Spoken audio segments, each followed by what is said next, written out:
So we drafted and signed the players to help the Philadelphia Eagles get vertical. Now the question is, what are some of the plays we're going to use to get vertical?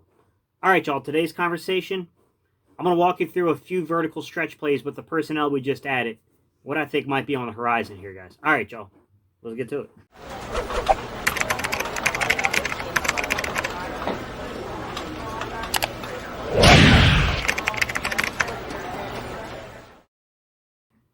What's up, Eagles Nation? What's going on, NFL world? How you doing, division rivals? This is Steven Hightower with Gate City Sports Channel, the sports channel where the cerebral NFL fan comes for about 10 minutes of daily content. Good morning, good afternoon, or good evening, whenever you get around to watching us. Once again, guys, my name is Steven Hightower, and this is Gate City Sports Channel.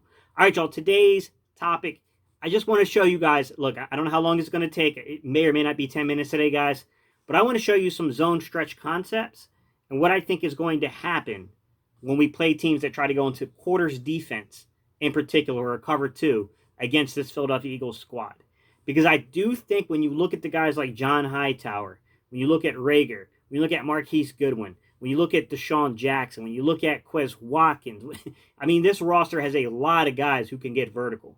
When you pair that with the way that we can manipulate safeties and linebackers in particular with our tight end play, I think that we're in for some very exciting plays when it comes to the zone stretch play, guys. So without further ado, guys, we're going to go ahead. I'm going to do a little film study today.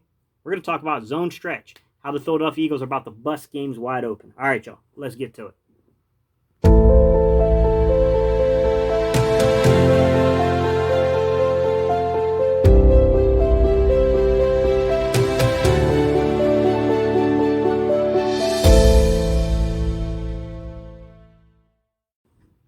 All right, ladies and gents, the first thing we need to know about when we're talking about these type of concepts is you have to know who it is on the football field you're trying to manipulate, right? Because every team has counters to every single coverage scheme that gets thrown at them, right?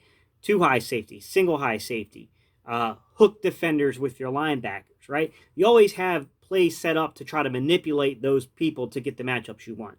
So the very first clip I'm going to show you, what you need to know is a simple half field concept. So you're really only playing half the field.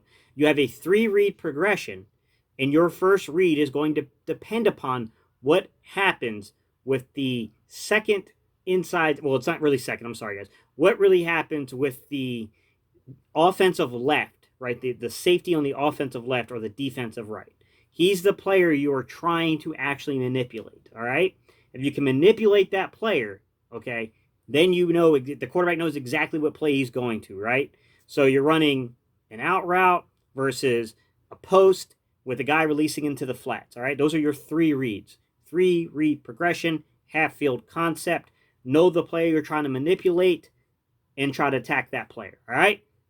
Let's look a little further, guys, and let's run that film on it.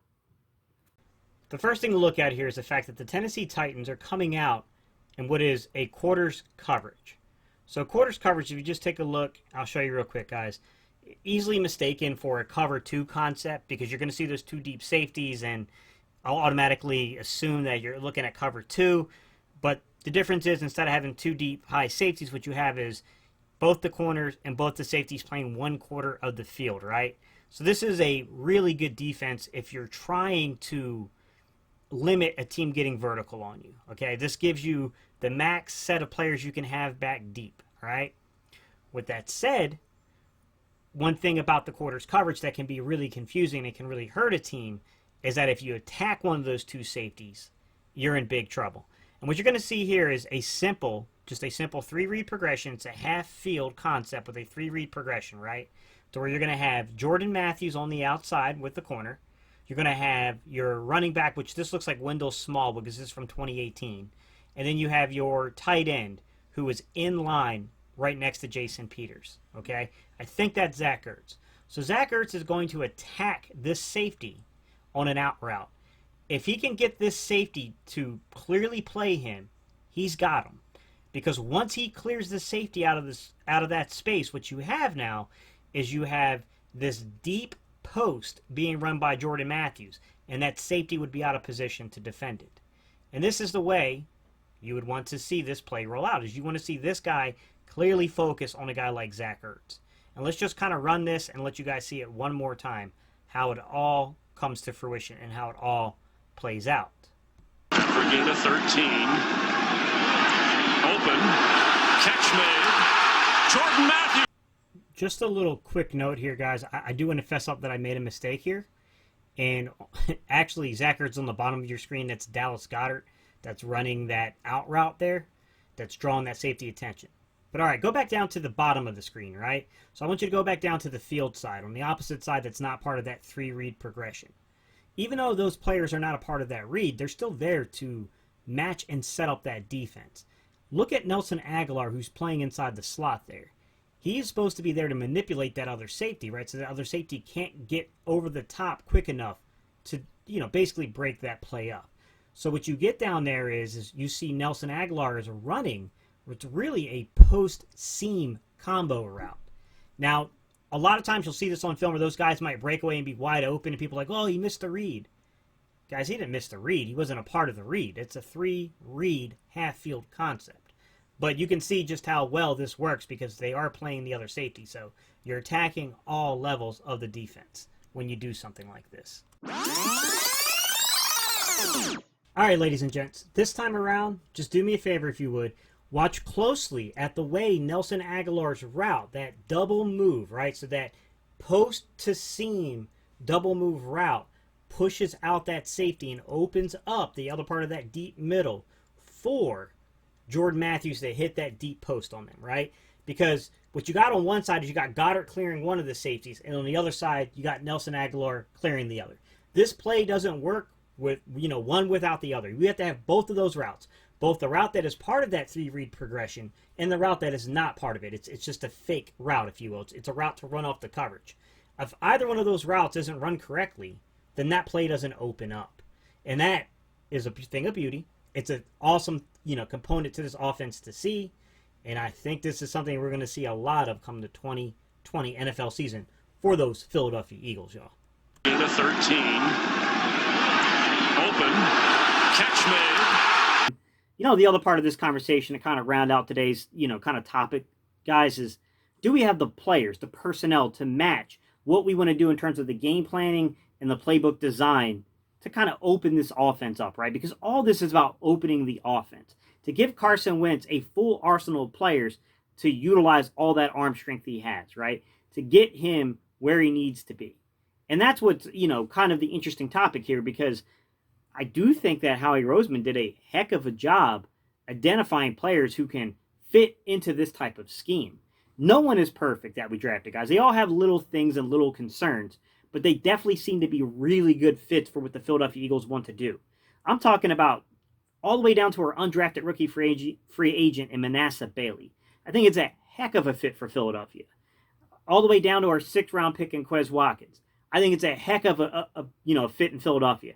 I think Quez Watkins has some kind of, Terry McLaurin and like Darius Slayton type abilities. That's the type of receiver I see him as.